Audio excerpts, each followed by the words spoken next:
Solutions to fix Valorant corrupt game data detected error on Windows 10 11. Hash has step-by-step fixes. 1. Run Riot Repair Tool. 1. Open the Riot client. 2. Click on your profile icon settings.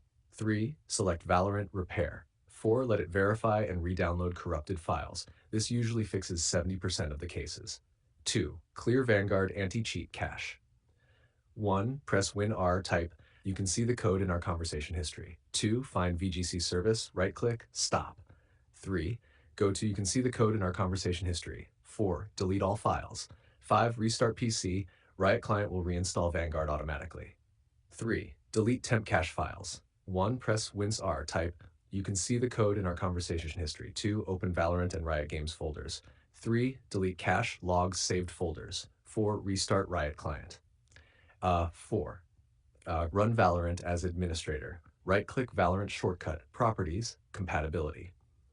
Tick Run this program as administrator. Also enable disable full screen optimizations.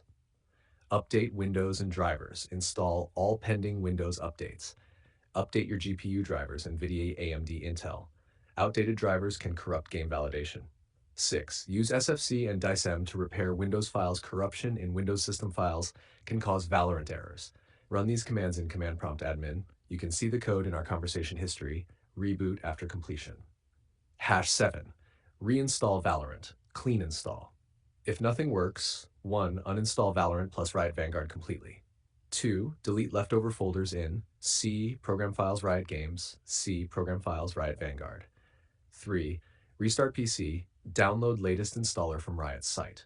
After these steps, corrupt game data detected should be fixed. Would you like me to make a short, optimized YouTube video script for this solution, step by step with narration style, so you can use it for a guide video?